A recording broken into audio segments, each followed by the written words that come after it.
금년 10월 1일이 되면 나이 96세 생일을 맞는 미 역사상 최고령 전직 대통령인 지미 카터는 어려서부터 침례교회의 믿음 좋은 가정에서 자라났는데 어려서 아버지로부터 매를 5번 맞았다고 합니다. 그는 어린 시절 아버지가 교회 가면 헌금하라고 준 1센트 뭐 한 1,000원꼴이나 되겠죠. 돈을 헌금하지 않고 오히려 헌금 바구니에서 돈을 슬쩍 그 1센트를 훔친 적이 있었습니다. 카터는 그날 심하게 매를 맞았습니다. 그 후로 카터는 일생 동안 단 한 번도 남의 물건에 손을 댄 적이 없었다고 합니다. 그가 고향인 플레인즈 침례교회에서 은퇴 후에도 거의 60년 넘게 대통령 되기 전부터 안수 집사로서 침례교회는 장로보다는 안수 집사가 최고니까요. 주일학교 교사로 봉사하고 또 퇴임 후에도 세계 평화와 인권 증진 활동을 활발히 배웠고 또 북한도 3차례나 방문하고 카터 대통령이 한반도 비핵화 평화에 굉장히 그 사명감을 가지고 비전을 가지고 있다고 합니다. 끊임없이 사랑의 집짓기 운동을 세계적으로 펼치면서 주님과 사람들을 섬기는 삶을 살면서 지구촌에서 가장 존경받는 인물로 살아가는 것도 유년 시절부터 믿음의 집안에서 부모님으로부터 전수받은 신앙교육 때문이며 특별히 아버지로부터 엄격한 기독교 신앙교육을 자녀교육을 받았기 때문이라고 합니다. 자녀를 올바르게 키우려면 이처럼 엄마의 따뜻한 격려와 아빠의 엄격한 채찍질이 함께 있어야 한다는 교훈을 우리에게 전해주는 실제적인 이야기인 것입니다. 오늘은 5월 가정의 달이 시작된 첫 주일로서 어린이 청소년 주일로 우리는 모였습니다. 오늘날 우리나라뿐 아니라 한국 교회가 큰 위기에 처해 있습니다.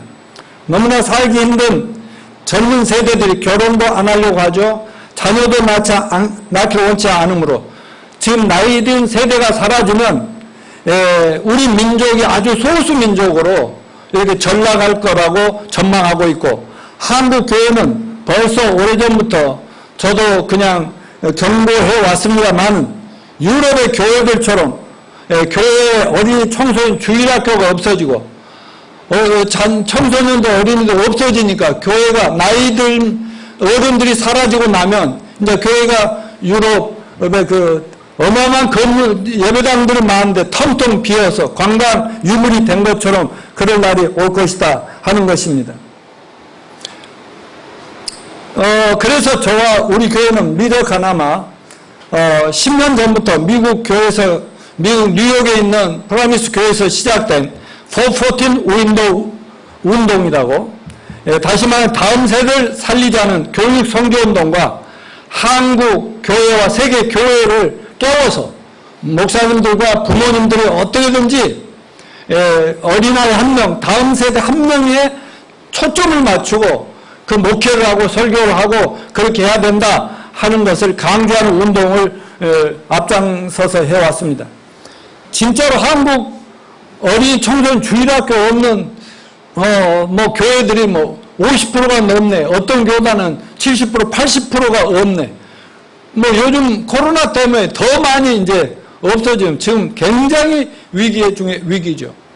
그래서 저는 지난주 수요일에도 의정부에 가서 의정부 기독교 연합회 임원들과 제가 공동대표는 414 윈도 임원들과 가서 MOU를 체결하고 교회들의 주일학교 길이 보이지 않는다는 그런 교회 어떤 목사님의 말씀에 우리가 단 한 명의 어린이라도 또 정 아이들이 없으면 자기 새끼들, 자기 손주들 한 명이라도 하나님 앞을 똑바로 세우는 길이 정말 이 세상을 구원하는 길이라는 사실을 강조하고 왔습니다. 우리가 젊은이들 축복하고 성경적인 결혼 생활을 장려해야 하며 어린이 청소년들을 축복해야 합니다. 오늘 본문에는 자녀 교육의 두 부모의 모델을 보여줍니다. 자녀 교육에 실패한 부모의 모델과 자녀 교육에 완전 성공한 부모의 모델입니다. 우리는 모두가 부모이기도 하고 자녀들이기도 합니다. 오늘 본문을 중심으로 자녀들의 장래 인생의 성패가 누구에게 달려있다고요? 부모의 신앙과 영적 수준에 달려있다라는 제목으로 자녀 교육의 성경의 두 모델을 공부할 때 겸손한 마음으로 이건 나하고 상관없다 생각하지 마시고 진작에 잘 듣고 한 달간 또 특별히 가정 문제에 대해서 제가 설교를 집중해 나갈 때 그것도 관심 가지시고 잘 듣고 잘 실천해서 여러분 살아있는 동안 자자손손 정말 하나님 축복하는 복된 가정을 세우시기를 축원합니다.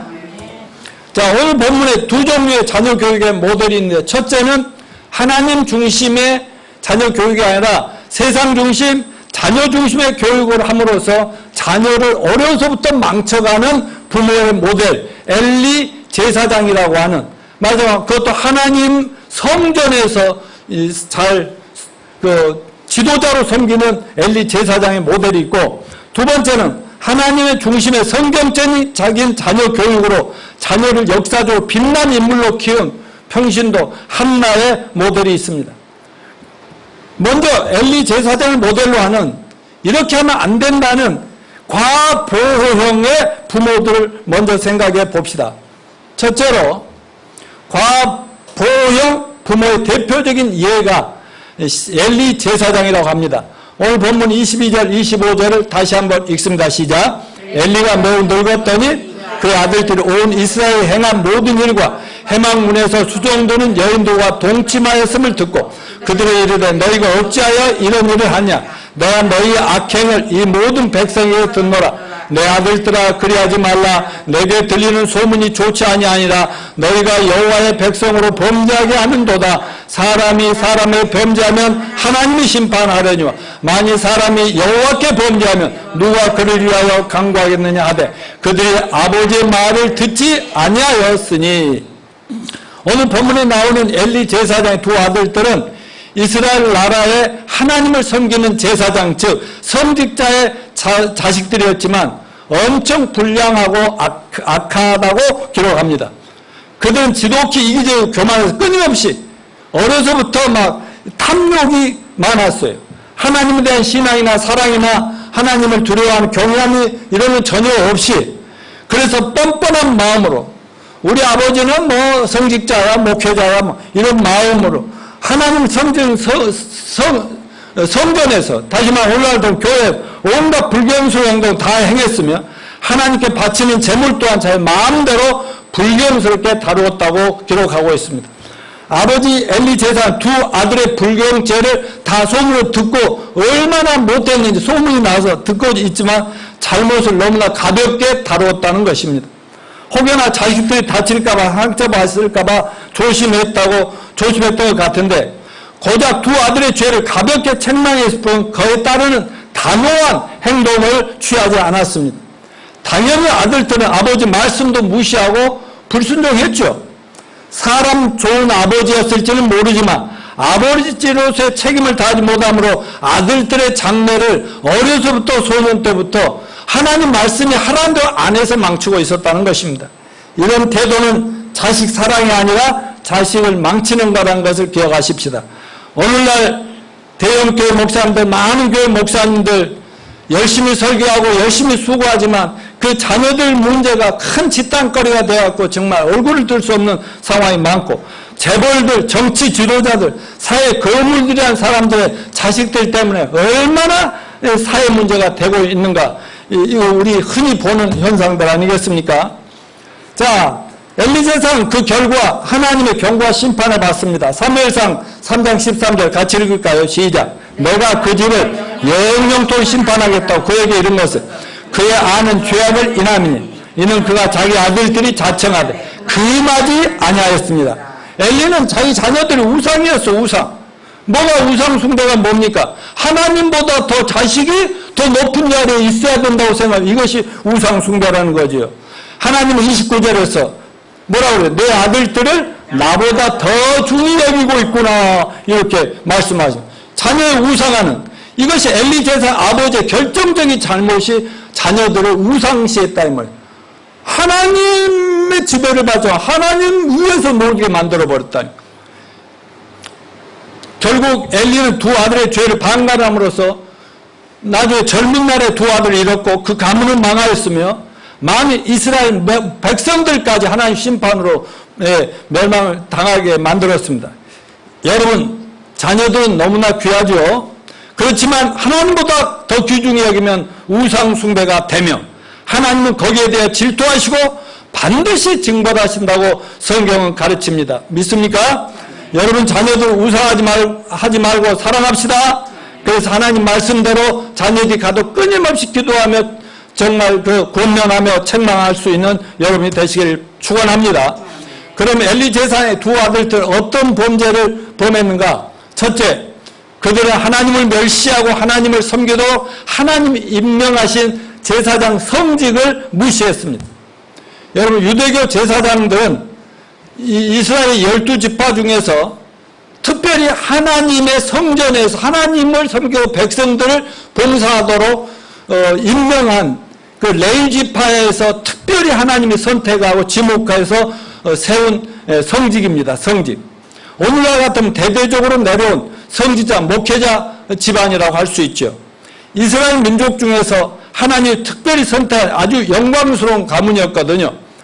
하나님의 성전을 거룩하게 하고 하나님의 영광을 백성들에게 드러내고 가르칩니다. 그런데 엘리 제사장이 나이 많아 늙어가니까 장성한 두 아들들, 어차피 제사장 직분을 어려서부터 잘 봉사하다가 그 직분을 이어받았고 제사장 직분을 해야 되는데 그걸 무시하고 그 제사장 특권을 이용해서 성전에서 반대에 행하며 자기들의 성적, 물질적 욕망을 채우는 자들이 됐다라고 말합니다.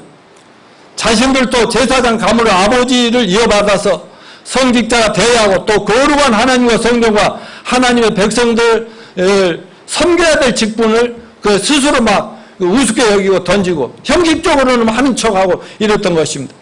그래서 성경은 엘리 제사장 자식들 한마디로 불량자라고 고발을 하고 있고, 물론 두 자녀의 잘못에는 아버지의 자녀 교육에 큰 책임이 있음을 하나님은 지적하고 계시는 것입니다. 자, 두 번째는요, 그들은 하나님을 멸시하고 하나님께 드리는 제사를 무시했어요. 사무엘상 2장 17절 읽어볼까요? 이 소년들의 죄가 여호와 앞에 심히 크면 그들이 여호와의 제사를 멸시하였다. 여러분, 아담과 하와가 범죄하고 나서 하나님이 구원을 받으려면, 죄사함 받으려면 제사를 드리라고 했죠. 그런데 아담과 하와가 가르쳐준 대로 두 아들들이 있었는데 아벨은 부모님이 말한 대로 제사를 드렸고 카인이라는 장남은 하나님이 정해준 대로 짐승의 제사, 피의 제사를 드리지 않고 자기 마음대로 과일, 채소 같은 걸 갖다 놓고 하나님 드십시오. 이거 하나님이 거절하고 그들의 심판에 오늘날 이 세상에 불신자들의 조상이 됐지 않습니까? 마찬가지로 엘리 제사의 아들들도 하나님이 정해주신 대로 제사 드리지 않고 자기들 멋대로 드렸습니다. 이건 하나님께서 마련하신 구원의 길을 무시하고 거절하는 것이므로 무서운 심판의 대상이 되는 것입니다. 또한 그들이 제사를 무시한다는 것은 현대 예배를 무시하는 것과 같은 것입니다. 예배 시간을 지키지 않거나 예배 시간에 하나님에게 집중하지 못하고 혹시 오늘은 없지 졸거나 다른 생각을 하는 사람 없죠. 이 예배의 모습을 자녀들이 또 다른 분들이 보고 있다는 걸 알아야 되고 무엇보다 하나님이 그걸 보고 계십니다. 자기들만 예배를 무시하는 것이 아니라 자녀들까지도 예배를 무시하도록 가르치고 있는 것입니다.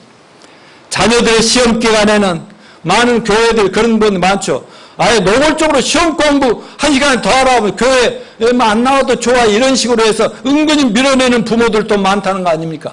사랑하는 성도 여러분, 우리는 매주 드리는 예배를 통해서 하나님의 모든 은혜를 받습니다. 또 진리와 하늘의 지혜를 받습니다. 하늘의 이 땅의 축복이 하나님으로부터 옵니다. 그리고 이 세상을 어떤 방을 무엇을 위해서 어떻게 살아야 행복하고 성공적이 되는가, 비전, 사명, 올바른 삶의 방안과 방법 등을 배우는 시간입니다. 그러므로 우리는 마음과 뜻과 힘과 목숨을 다해 주님을 사랑하는 자세로 예배를 드려야 하는 것입니다. 그런데 예배를 소홀히 한다는 건 뭐냐? 하나님을 그만큼 중요하게 여기지 않고 무시하는 태도이고 이는 저주스러운 인생의 시작임을 알아야 됩니다. 살아계신 하나님 앞에 올바로 예배는 드리는 자가 하나님이 너무 기뻐서 축복하지 않을 수가 없다는 걸 믿으시길 바랍니다. 예배를 소홀히 하는 자는 하나님을 소홀히 함으로 하나님이 축복을 주시겠습니까? 자, 세 번째, 그들은 하나님을 멸시하여 하나님께 예물 드리는 것을 아주 우습게 여겼어요. 오늘 본문 29절에 뭐라고 했어요? 나의 재물과 예물을 밟으며, 말하자면 성도들이 하나님 백성 교회 와서 드리는 헌금을 그때는 막 재물 막 이런 물질로 막 애들이 밟고 짓밟았다는 거죠. 이 목사 자식이라는 놈들이. 여러분, 구약 성경에 하나님이 제일 중요하게 생각하는 것이 뭐냐면 예물이 뭐냐면 11조였어요. 11조가 뭐예요? 하나님 주시는 밭의 농사든 뭐 오늘날로 말하면 월급이든 수입이든 모든 것의 10분의 1은 무조건 하나님께 드려라. 이런 11조는 구약 성경에도 신약의 예수님도 강조했던 것입니다. 말라기 3장에 보면 하나님의 백성들이 11조와 헌금을 하지 않는 것은 하나님 것을 도적질하는 것이고 거기에는 저주가 따른다고 되어 있습니다. 말라기서 3장 8절 10절을 읽어봅시다. 시작. 사람이 어찌 하나님 것을 도적질하겠느냐. 그러나 너희는 나의 것을 도적질하고도 말하기를 우리가 어떻게 주의 것을 도적질하였나이까 하는도다. 이는 곧 11조와 봉헌물이라. 너희 곧 온 나라가 나의 것을 도적질하였으므로 너희가 저주를 받았느냐. 만군의 여호와가 이르노라. 너희 온전한 11조를 창고에 들여 나의 집에 양식이 있게 하고 그것으로 나를 시험하여 내가 하늘문을 열고 너의 복을 쌓을 곳이 없도록 붙지 아니하나 보라. 아멘. 그 당시 이스라엘 온 민족이 다 타락함으로 정말 형편없는 상황이었다는 거죠. 하나님은 제발 나를 존중하고 인정한다면 너희가 어떤 소득이 생기면 그 소득에 10분의 1 무조건 들어라. 그럼 내가 하늘문을 열고 마음껏 쏟아 부어줄 테니까 이렇게 나를 시험 좀 해봐라 그랬어요. 저는 40년을 시험했습니다. 말라기 3장 8절에 다 같이 또 읽습니다. 하나님 앞에 11조와 헌금을 제대로 하지 못하면 바로 하나님의 것을 도적질하는 것이고, 또 말라기 3장 9절은 너희 곧 온 나라가 나의 것을 도적질하였으므로 뭐라고 그랬어요? 너희가 저주를 받았느니라고 분명히 말씀했어요. 옛날이나 지금이나 여러분 잘 들으세요. 11조를 제대로 하지 않는 가정은 하나님이 그 가정을 경제적으로 심히 어렵게 하신다고 경고하시고 약속했습니다. 그들에게 뭐라고 그러냐, 황충을 보내서 버는 돈보다 나가는 돈이 더 많게 하시는 것이다 그랬어요. 그래서 많은 사람들이요, 교회 안 다니고 뭐 그렇게 멋대로 살다 구원받고 교회 와서 하는 간증들 들었어요. 교회에다 11조 내잖아요. 그럼 하나님이 남을 지켜주고 가정을 점점 풍성케 하는데요, 안 드리면 전부 세상적으로 쓰고 나중에 보면 별 볼일 없고 어려우면 더 계속 된다고 하는 얘기를 저는 수없이 들었습니다. 자, 오늘 본문 사무엘상 2장 30절 읽어봅시다. 시작. 이제 나 여호와가 말하노니 결단코 그렇게 하지 아니하리라. 나를 존중히 여기는 자를 내가 존중히 여기고 나를 멸시하는 자를 내가 경멸하리라. 여러분, 사람은 사람이 저 사람이 나를 무시한가 존중하는가는 내 말을 귀담아 듣는가 아니면 듣는 척 하는가 보면 알 수 있죠. 하나님을 우리가 사랑하고 존중하고 뭐 소중히 여긴다면 그분 말씀을 경청하는 거예요. 여러분 지금 오늘 우리 명환이도 지금 잘 듣고 있고, 우리 막 지금 송필 형제는 세상 일을 하다 보니까 너무 힘드니까 피곤하니까 서 있지. 안 졸려고. 너무 훌륭한 자세. 아니, 서 있어도 괜찮아.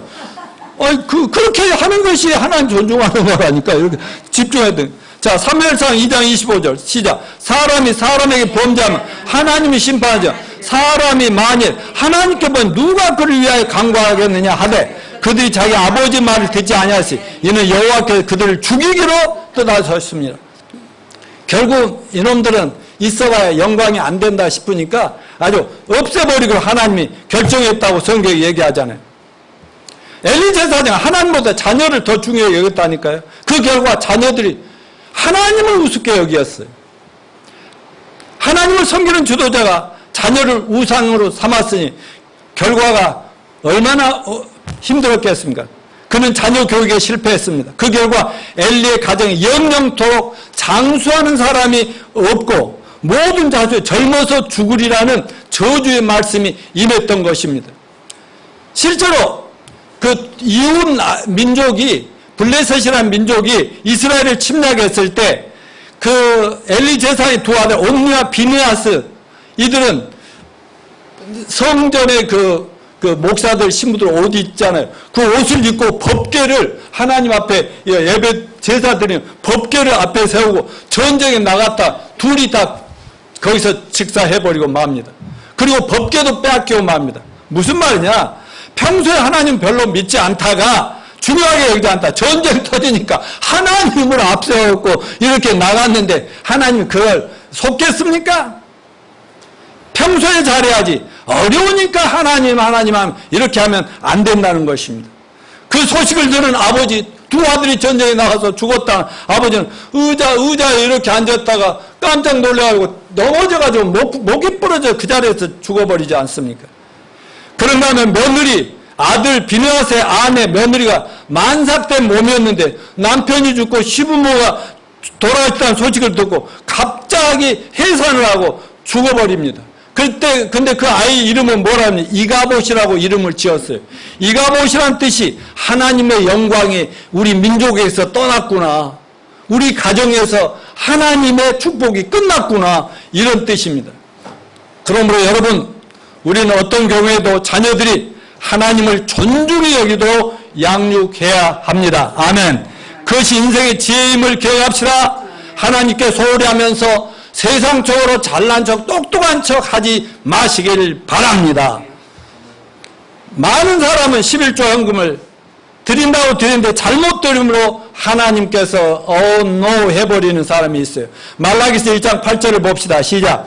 너희가 눈먼 희생으로 드리는 것이 어찌 악하지 아니하냐. 저는 것 병든 것으로 드린 것 어찌 악하지 아니하냐. 이제 그것을 너희 총독에게 드려보라. 그가 너를 기뻐하겠느냐 너를 간합하겠느냐. 무슨 말이에요? 우리가 예를 들어서 어떤 시장님이나 어떤 지도자나 어떤 누구에게 선물할 때 집에서 쓰던 거 아니면 집에서 별 볼 일 없는 거 대충 갖다 선물이요 하고 주면 그거 받겠습니까? 감사하겠어요?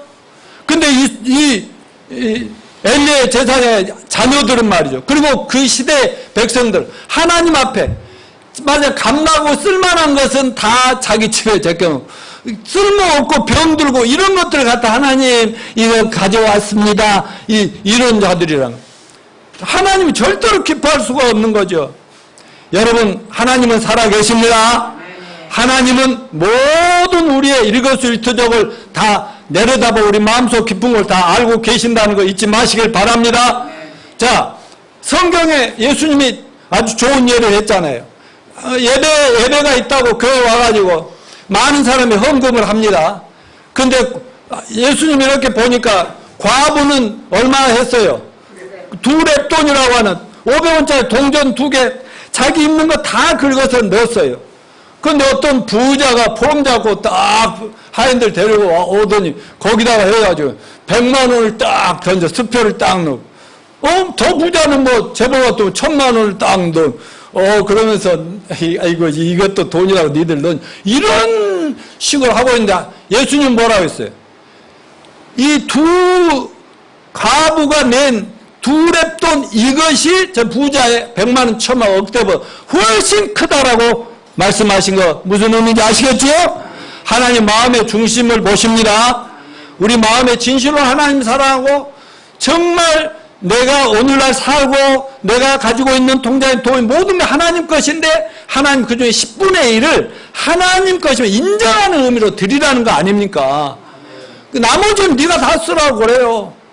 우리 명환이랑 영어 성경 공부할 때 질문하더라고. 만일에 그럼 10분의 1 내가 11조 얘기를 애기 때부터 가르쳐야 되니까 했더니 그러면 100만 원 나오면 예를 들어 네가 10,000원 생기면 1,000원 주님 거야 막 그랬더니 한번 질문이 있다고 10,000원이면 그 10만 원이면 얼마 드려야 되는 건데요? 네가 계산하면 10만 원이면 10,000원인데요? 그럼 100만 원이 뭔데요? 10만 원이지. 1000만 원이 뭐냐? 그래서 100만 원 내지. 우와, 너무 많다. 뭐 이런. 야, 임마. 1000만 원을 네가 벌 줬는데 900만 원 네가 쓰는 거야. 100만 원 내고. 그래서 100만 원 벌어갖고 90만 원, 9만 원 가지고 살래? 90만 원 갖고 살래? 1000만 원, 900만 원 갖고 살래? 내가 그렇게 얘기했는데. 돈의 액수보다 하나님 뭘 보신다고? 마음의 진정함을 봅니다. 진실성을 봅니다. 그러므로 우리 모두가 하나님 앞에 11조는 정확하게 하실 수 있는 우리 성도들 다 되시길 바랍니다. 우리 교회 성도들은 그 나름대로 뭐 제가 이 헌금 설교 날마다 해요? 안 해요? 안 하지만 여러분들 너무 알아서 주님 사랑하는 마음으로, 교회 사랑하는 마음으로 최선을 다하는 거 압니다만은 어떤 경우에는 11조만 내가 볼 때 절대 11조 그만큼 못 버는데 2조 3조가 되는 거. 내가 걱정을 하면서 아유 형제님 자매님 그렇게 하면 안 되지. 좀 생각해서 하십니까? 그랬더니 걱정 마시고 기도나 해주세요. 제가 잘하고 있습니다. 이러니까 그래 당신의 믿음과 하나님의 신뢰가 많으니까 잘 살 거다. 난 축복만 해주면 되겠구나. 이렇게 하는 거예요. 그 사람 바보라서 그럽니까? 뭐 몰라서 그래요? 주님은 너무 사랑하면서 성경의 약속을 믿기 때문에 내 마음대로 내가 마음대로 돈 벌고 쓰고 막 이렇게 세상적으로 사는 것보다 이렇게 사는 것이 훨씬 장래가 있다는 걸 믿기 때문에 그런다고 저는 믿습니다. 우리 성도도 한 분 한 분 다 거의 힘의 겹도로 세상에서 열심히 일해가지고 교회 와서 즐겁게 주님 앞에 드리고 이런 거 있지 않습니까? 그들이 미련해서 그런 것이 아니라 그 믿음의 수준을 보여주는 아주 지혜로운 성도들이라는 것을 저는 감사하고 있습니다. 자, 엘리 제사장 같은 과잉 보호형 부모의 특징이 뭡니까? 아이들이 규칙을 어기면 징계를 해야 되는데 신구약 성경 어딜 봐도 자녀 교육에는 칭찬과 격려도 해주지만 잘못할 때는 엄한 징계가 있어야 된다고 성경은 가르칩니다. 그런데 오늘날 이 세상은 어때요? 점점 자녀들 좀이라도 나무래거나 학교에 선생님이 뭐라고 하면은 물론 지나치게 막 체벌하는 건 잘못된 거지만 그런다고 해서 막 요즘은 부모들이 고소를 하고 자녀들이 부모를 고소하고 이런 시대가 되고 있는 거 굉장히 세상이 불행해져 간다는 것을 기억하시길 바랍니다. 그런데 징계를 하지 않거나 벌을 줄 경우도 불쌍하다고 해서 그냥 줄여주는 경우가 많아요. 너 만약 이거 잘못하면 너 오늘 성경 이렇게 되면 일주일간 핸드폰 금지다. 그랬으면 목숨 걸고 일주일을 그 핸드폰 뺏기지 말아야 된다고 엄마들이. 무슨 말이에요? 그런데 한 2, 3일 지나면 아이고 너무 불쌍하고 애가 막 그러면 또 줘버려. 그러면 그래 우리 엄마 아빠는 뭐 이렇게 말은 해놓고도 나중에 보면 그냥 또 그냥 내가 통파하면 끝나. 뭐 이렇게 싸가지 없는 애들이 된다니까.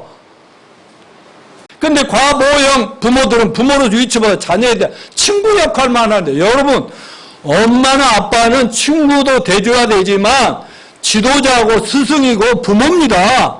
그러니까 아이들이 적당히 애들이 아이들 말에 노란하기 시작하면 우리 엄마는 신뢰를 안 해. 권위가 없어져 버려. 그러면 그 아이를 어려서부터 망치고 있는 것입니다. 그리고 어렸을 때 정확하게 잡아야지 청소년 되고 청년 되고 하면 말 안 들어요.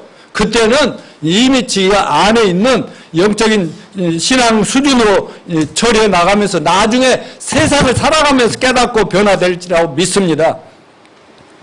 여러분 뭐 드라마 스카이캐슬 맞나? 또 펜트하우스 1, 2 요즘 특별히 서울 강남에 부모들의 과잉보호 학력, 학교 명문 이렇게 하면서 결국 아이들 어려서부터 망쳐가고 있잖아. 아주 못된 아이들로 세상에 나가 성공해도 못된 지도자로서 자기를 망쳐간다는 것을 왜 모를까? 소위 명문대학이나 스카이가 그들 목표지만 목표는 달성할 줄 모르지만 그 아이들은 아주 구렁텅이에 집어넣고 있다는 것을 고발하는 드라마입니다. 여러분 타락한 인간의 본질이 어떤 것인가 아시죠? 에레미야 17장 9절 다 같이 읽습니다. 시작. 만물보다 거짓되고 심히 부패한 것이 마음이라. 타락한 인간의 마음은 태어날 때부터 이 부패하고 거짓된 것들을 가지고 있기 때문에 애들이라고 뭘 모르는 게 아니라 애들도요 아주 숭악하고 아주 영악합니다. 그래서 어떻게 하면 부모를 가지고 놀릴 수 있는가?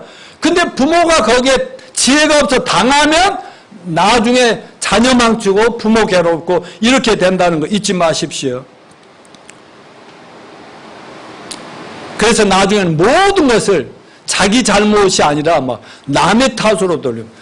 학교 선생님 탓, 우리 부모가 날 뭐 친구 탓, 막 선생님 탓, 나중에 대통령 탓, 세상 탓, 나중에 하나님 때문에 막 이런다 하나님을 저주하고 이렇게 되는 거 아니겠습니까?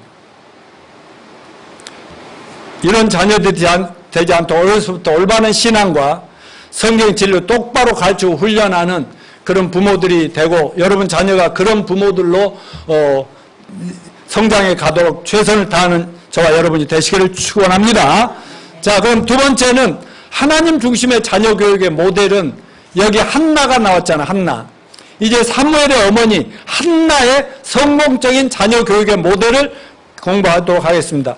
구약 성경의 자녀를 하나님 중심으로 잘 키운 대표적인 부모의 모델로 한나를 설교하는 분들이 드러냅니다.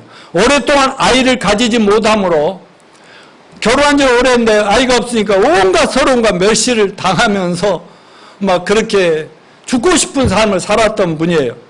견딜 수 없어서 믿음은 좋은 분이라 성전에 가가지고 하나님께 때를 쓰듯이 막 맨날 며칠 금식을 하면서 기도해가지고 겨우 얻은 아들 하나가 한나였어요.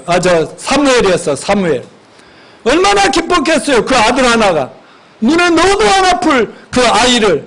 근데 그 기도하면서 뭐라냐. 하나님 아이 하나만 주면 제가 하나님의 영광을 위해서 하나님께 어려서부터 바칠게요.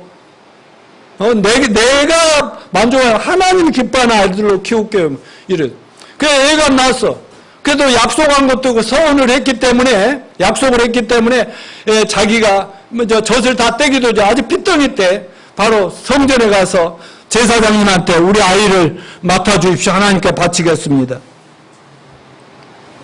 이렇게 했어요. 그래가지고 결국은 이스라엘 역사상 가장 위대한 지도자로 키운 엄마가 바로 한나였습니다. 엘리 제사장이 하나님보다 자식을 더 귀하게 여기다 망쳤잖아요. 거기에 반해서 한나는 자녀보다 하나님을 우선으로 여기고 하나님을 전적으로 신뢰하는 어머니였어요. 그것이 진정으로 자녀를 사랑하는 것입니다. 내 자녀가 어려서부터 하나님과 올바른 관계에서 성장하도록 이끌어주는 것이 올바른 자녀 교육의 핵심이고 자녀 사랑의 길인 것을 기억합시다. 그것을 위해서 현재보다 자녀의 먼 장래를 생각하면서 부모들이 믿음을 가지고 하나님 앞에서 자녀들을 하나님께 올려드림으로 하나님의 계획과 뜻대로 목적대로 키우시도록 해야만 하는 것입니다. 그 원칙이 자녀들 성공적으로 키우는 부모의 참된 지혜라는 걸 잊지 마십시오. 자, 성공적인 자녀의 교육은 바로 부모의 신앙과 영성에 달렸다. 자, 자녀를 바르게 키울 수 있는 가장 중요한 자원은 바로 부모의 신앙과 영성이라고 하는데 영성이 뭐냐? 하나님과 관계입니다. 똑바른 관계. 그리고 사람들과 똑바른 관계인 거예요. 하나님을 잘 믿는다면 사람 관계가 엉망이면 그 영성이 웃기는 점 절반이에요. 근데 사람들과는 관계를 잘하는데 하나님 앞에는 좀 흐트러지고 그러면 그 영성도 바람직스럽지 않습니다. 그런데 중요한 것은 부모들의 신앙이 어려서부터 자녀들의 바로 장래를 결정한다. 이게 오늘 핵심 아닙니까? 그러니까 자녀들이 문제가 많다는 것은 부모들이 문제라는 것입니다. 이 말 동의하십니까? 그러므로 부모 자신이 먼저 제대로 된 신앙이 돼야 되고 제대로 신앙이 되려면 구원의 확신부터 가져야 되겠죠? 구원 받아야만 하나님과 관계가 똑바로 되면 거기서부터 이제 진정한 변화가 근본적으로 오기 시작하니까 그렇습니다. 근데 영적으로는 구원을 받았는데 그냥 생활은 뭐 적당히 이렇게 하면은 그것도 또 지혜롭지 않은 모습이라는 것입니다. 그러니까 세상 사람들이 뭘 하든지 간에 저와 여러분은 하나님 앞에 똑바른 신자들이 됩시다. 똑바른 부모들이 됩시다. 똑바른 성경대로 순종하는 자녀들이 되시기를 축원합니다. 그러니까 인간관계 잘해야 되고 자녀들 보는 앞에서는 부부 사이에 말도 조심해야 되고 왜? 다 보고 그대로 받아가고 있다니까. 전화할 때도요, 누구 의식하지 말고 막 못된 사람하고 전화할 때 막 함부로 하면 우리 엄마 뭐 교회 가서 경건하고 아멘하고 해도 우리 목사님은 맨날 잘하라고 해도 우리 엄마 아빠는 그 모양이구나 이렇게 배운다니까. 그러면 안 되잖아요. 그러니까 인간관계나 또 대화하는 방법이나 하나님 앞에 예배드리는 것, 사람을 존중하고 배려하는 것이나 물질을 사용하는 것이나 돈을 쓰는 거나 나누는 거나 이 모든 것들이 우리 자녀들이 보고 있다는 이 사실을 절대로 잊지 마시길 바랍니다. 자, 한나의 헌신과 자녀교회 하나님 보상이 뭔지 봅시다. 구약성생 한나는 자녀보다 하나님을 우선으로 여기고 하나님 중심으로 자녀교회에서 자녀를 잘 키운 어머니의 대표인 모델이라고 했잖아요. 한나는 아들인 사무엘 너무나 사랑했기 때문에 하나님께 바쳐버렸다고. 이렇게 한나가 아들이 집착하지 않고 성전에 여호와를 섬기도록 한 결과 사무엘상 2장 26절 같이 읽어요. 시작. 사무엘이 여호와의 사람들의 은총을 더욱 받더라. 점점점 이 은혜를 더 많이 받아. 35절 시작. 내가 나를 위하여 충실한 제사장을 지금 하나님 하신 말씀이에요. 그 사람은 내 마음 내 뜻을 해야 할 것이라. 내가 그를 위하여 견고한 집을 세우리니 그가 나의 기름 부음을 받은 자 앞에서 영구히 행하니라. 하나님께서 말씀하신 사람이 바로 사무엘이 내가 무조건 축복하고 집도 견고하고 가문도 튼튼하고 나라도 잘 되게 뭐 이렇게 하였잖아요. 하나님께서 어려서부터 전적으로 헌신된 사무엘에게 하나님의 축복을 선포하신 것입니다. 그래서 하나님의 일꾼으로 잘 성장해서 하나님께 마음껏 쓰임받고 쓰임받습니다. 그뿐 아니라 하나님의 아들을 자기의 딱 정말 귀하고 귀한 사무엘 아들 하나를 하나님께 바친 엄마 한나는 그러면 애롭게 자식도 잘 못 보고 교회 가서나 보고 이렇게 이렇게 됐겠습니까? 아니요. 사무엘상 2장 20절 21절 읽어봅시다. 시작. 엘리가 엘가나와 그 아내에게 축복하여 이르되 여호와께서 이 여인으로 말미암아 내가 다른 후사를 주사 이가 여호와께 간구하여 얻어 바친 아들을 대신하게 하시기를 원하노 했더니 그들이 자기 집으로 돌아가며 여호와께서 한나를 돌보시고 그로 하여금 임신하여 세 아들과 두 딸을 낳게 하시고 아이 사무엘은 여호와 앞에서 자라니라. 아들 하나를 바쳤더니 그래 자녀가 옆에 두고 보고 싶겠지. 5명이나 줬다니까. 아들 세대 두 딸을. 할렐루야죠. 이런 일이 하나를 주면 하나님은 이렇게 그 마음이 이해가 되면 막 무조건 부어주시기를 원하신다는 거 아십시오. 또 사무엘상 12장에 사무엘 한평생 사역하고 난 뒤에 은퇴를 하면서 이스라엘 백성들 이렇게 말하면 3절 4절 읽어볼까요? 내가 누구의 소를 빼앗았느냐, 누구의 나귀를 빼앗았느냐, 누구를 속였느냐, 누구를 압제했느냐, 내 눈을 흐리게 하는 뇌물을 누구의 손을 받았느냐, 그리하였으면 내가 그것을 너에게 갚으리라. 평생을 아기 때부터 하나님 섬기고 백성들 섬겨 살면서 혹시 내가 실수가 잘못한 거 있으면 다 갚아줄게, 나한테 말해보시오 하니까 백성들이 뭐라고 했어요? 당신이 우리를 속이지 아니하였고 압제하지 아니하였고 누구의 손을 아무것도 빼앗은 것이 없습니다 라고 얘기했습니다. 이렇듯 사무엘은 사람은 하나님과 사람 앞에서 경건하고 거룩하고 아름답게 칭찬받는 축복받는 인생이었습니다. 여러분의 자손도 그렇게 되기를 바라죠. 이것이 하나님 중심의 자녀교육이고 참 사랑의 교육의 결과인 겁니다. 이렇게 참된 자녀 사랑으로 하나님 말씀대로 행하는 자녀 교육은 자녀들 건강하게 성장하게 하는 것입니다. 내 자녀가 전적으로 성장하도록 이끌어가는 것입니다. 자녀 교육의 전문가들은 자녀의 학교 성적에 대한 부모의 지나친 기대와 욕구가 자녀들을 점점 더 이상한 이기적인 아이들로 만들어가고 있다고 지적합니다. 자녀들은 학원에 보내니 기뻐하면서 시험 기간에는 막 공부에다 하나님보다 뭐 이쪽에 미치게 만드는 이런 것들, 이것은 지혜롭지 않은 것이다 하는 것 잊지 마십시오. 한 신문 기자이자 방대한 신학 서적을 써낸 아주 훌륭한 유명한 신학자 교수님은 기자가 뭐라고 질문하면 성경이 진리인지 어떻게 아십니까? 성경이 어떻게 진리라고 말할 수 있어요? 그랬더니 그 박시간 박사님 교수님 뭐라 했어요? 제 어머니가 어려서부터 평생 성경이 진리라고 말씀하는데 나는 그대로 믿고 지금까지 갑니다. 그래요. 가정에서 자녀들에 대한 부모 신앙교육이 얼마나 중요한지 얘기하는 말씀이거든요. 그렇다면 여러분, 왜 한나처럼 사랑스러운 자녀를 하나님 중심으로 양육해야 됩니까? 바로 하나님이 기뻐하시고 그 자녀들이 장래가 있기 때문에 그렇게 돼야 되는 것입니다. 자, 따라서 해서 내 자녀는 내 소유물이 아니다. 위대한 영성신학자 조수가 헨리 나우에는 우리 자녀는 주님이 맡겨주신 잠시 우리 집에 들어와 머물다 자기네 길을 가야 할 손님이다. 우리는 다만 그들 극진히 보살펴줄 따름이다. 라고 이 말에 동의하십니까? 우리 자녀는 하나님이 주신 선물이고 하나님이 특별히 계획이 있어서 이 세상에 태어나게 했으니까 그리고 우리는 뭐예요? 청지기로 잠시 맡아서 일정 기간 동안 하나님 말씀대로 하나님 뜻대로 잘 키워주고 조심스럽게 아주 교훈과 책망과 바르게 하면서 똑바로 키워주는 것이 우리가 할 일이고 그 결과는 하나님이 우리를 평가하시고 축복하신다는 사실을 잊지 마시길 바랍니다.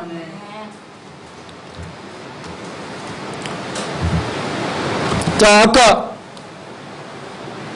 넘겨보세요. 우리 자녀들 그 손주들이 그렇게 했는데 저희 부부가 1979년 4월 10일 예수님을 안 만났으면 우리 자녀들 지금 어떻게 됐을지 절대 장담할 수가 없습니다. 근데 아들 낳고 나니까 하나님이 우리를 딱 찾아왔어. 이 자식들아, 너희들이 구원받고 변화돼야 자식들도 똑바로 키우지. 왜냐면 우리가 가정에서 뭐 특별하게 믿음의 간이 훌륭하게 자라나지 못했거든요. 그런데 구원을 딱 받고 나니까 예수님 한 분이면 세상에 돈이고 권력이고 뭐 아무것도 필요 없다는 확신이 딱 와서 우리 부부는 그때부터 약국은 하고 있었기 때문에 돈 모아가지고 세상에 큰일 하려고 하다가 딱 한데 그때부터 믿음 생기니까 하나님 앞에 작은 교회 세우는데 뭐 11조는 기본이고 교회가 뭐 필요하다고 하면 예배가 이사한다, 교회 짓는다, 뭐 무조건 드리는데 앞장섰다니까? 그 우리 전쟁과 사모는 그런 거는 아주 딱 부러집니다. 정확하게 할 건 해버리거든. 안 하려면 안 해버려도 그렇게 하거든. 그러니까 우리 자녀들한테 교육 잘 시켰겠어요? 안 시켰겠어요? 무엇부터 시켜요? 첫째 구원받아 두세 살 때 되면 벌써 복음을 달달 외우도 누가 네 죄를 용서했다고 예수님이 어떻게 십자가에서 못 박혀 죽으심으로 피 흘림으로 이렇게 달달 외우고 예수님 살만에 어떻게 됐다고 부활했다 이렇게 그걸 믿으면 구원이라고 하나님 자녀한테는 이렇게 가르치니까 그 어느 날 나이가 들어가면서 다 그 깨달음이 오면 자기 것이 되고 구원의 확신이 오는 거고 그러면서 아기 때부터 하나님은 무조건 잘하지 않은 거야. 용돈 생기면 무조건 10분의 1뿐 아니라 교회 필요한 것들은 다 갖다 바치는. 그때는요, 돈을 조금씩이라도 막 모아서 어떻게든지 부자 되고 하려고 했던 거, 이런 것은 다 어디로 가버렸어. 그러니까, 우리 애들이, 그러면 부모들은 그 교회 봉사하고 헌금하느라고 돈 모을 시간이 있었겠어요? 없어요? 없었어요. 그렇지만 애들 대학교 잘 갔어요? 안 갔어요? 학원 안 다니고 해도 다 잘 갔잖아요. 그리고 시집 잘 갔어요? 안 갔어요? 잘 갔잖아요. 자녀들 잘 낳고 있잖아요. 아멘. 근데 그들은 그 자식들을 우리가 했던 것보다 더 잘하고 있다니까? 왜? 그들은 아기 때부터 배웠으니까. 아기 때부터 경험을 했으니까. 우리 엄마 아빠 말씀대로 성경 말씀대로 하나님대로 하면 우리가 이렇게 잘 되는구나. 여러분 믿으십니까? 이렇게 된다는 거 믿으니까. 그리고 우리 어머니는 이제 2살이고 우리 아들 1살 때 구원을 받아서 교회를 데리고 이제 예배를 저렇게 예배하고 있는데 갑자기 오라니가 우는 거예요. 그러니까 얼른 데리고 막 화장실에 가서 울면 안 돼. 그래갖고 언제 딱딱 몇 개 때리고 너 그러면 계속 예배 안 하고 그냥 너 계속 맞는다. 그러니까 울까 안 하는 거야. 이렇게 하면서 이렇게 올라갔거든요. 그래갖고 예배에 들어 그렇게 해서 한 번 뚫고요. 그 뒤로부터는 말로 해도 다 통했고요. 우리 아들은 중학교 때 한 번 아빠 몰래 학교 선생님하고 딴 고등학교 진학했다가 아빠 약속을 어겼다고 와서 매 10대를 맞고 그 외에는요 남의 거기서 크게 뭐 나무란 적이 없어도 잘하고 지들은 지 자식들한테 지금부터 설교 암송을 시키고 기도를 시키고 이제 설교 이제 본문도 봉도하게 만들고 지금 할아버지 설교 은혜롭게 하게 해주십시오. 사람을 살리는 설교하게 해주십시오. 이렇게 기도하게 만들고 저녁마다 자기 전에 기도하고 이렇게 하니까 얘들 잘 되겠어요? 못 되겠어요? 잘 된다고 저는 확신합니다. 그러니까 무조건 싸제이고 하나님께 적당히 부모가 목사니까 사모니까 이게 아니라 너희들 나보다 더 잘해야 돼. 그래야 너희 장래가 있어. 하나님 무시하면 적당히 세계적으로 돈 많이 번다고 그건 망할 짓이야. 저는 이런 확고한 철학으로 아기 때부터 키웠는데 자식들의 장래는 아직 모릅니다만은 하나님 손안에 있으니까 잘 될 줄로 믿습니다. 자, 결론을 맺겠습니다. 사무엘 한 명이 믿음 좋은 부모님 만나고 어려서부터 하나님이라는 믿음으로 잘 양육되니까 그 민족이 아니 세계 구원과 하나님 나라 발전에 얼마나 크게 사용되었습니까? 저는 414 다음 세대 교육선교 올해도 아니 남은 생에는 거기에 헌신하고자 우리 교회도 그런 일에 앞장서고자 하는 것입니다. 한국과 세계 교회들 다음 세대 어린아이들 신앙교회에 집중하지 못하다가 어른들 막 헌금 많이 하는 사람 이런 데 집중하다 애들 무시하다가 지금 애들이 막 교회에서 떠나가 버리고 없어지니까 이제 교회가 텅텅 비게 됐다니까요. 그래서 저는 포포동에도 한국 교육 세계 선교에 헌신하고 있고 막 글로벌 선교 크리스천 학교에 헌신하고 이런 일에 집중하고 있고 저는 우리 주님 오신 날까지 뭐 큰 교회 뭐 어마어마한 교회 안 해도 좋습니다. 단 한 명의 청소년이라도 그 하나가 똑바로 서면 세계에 희망이 있다는 걸 믿기 때문에 또 한국교회 세계 교회에 희망이 있다고 믿기 때문에 저는 거기에 집중하려고 합니다. 그런 의미에서 우리 명환이는 우리의 희망이죠. 대한민국의 미래지요. 세계의 미래입니다. 아멘. 그리고 우리 소윤이 로빈이는 우리 교회의 소망입니다. 세계의 미래입니다. 이런 아이들에게 우리가 집중해 저희들이 잘됨. 그러니까 제가 오늘 11조 얘기 나오고 있습니다. 내가 여러분 헌금을 보면서 헌금 많이 내기를 기도하고 있겠습니까? 잘 되기를 기도하고 있지. 그런 얘기하는 것은 제발 어렸을 때부터 잘 가르치자. 명환아 이해했지? 잘하자. 소연아 로빈아 아멘이지? 너희 엄마 아빠도 오늘 혼났거든. 그러니까 너희들도 다음 주에 혼나자. 자, 아무튼 열심히 자녀 키워서 하나님께 영광 돌립시다. 자, 다 같이 일어나십시오.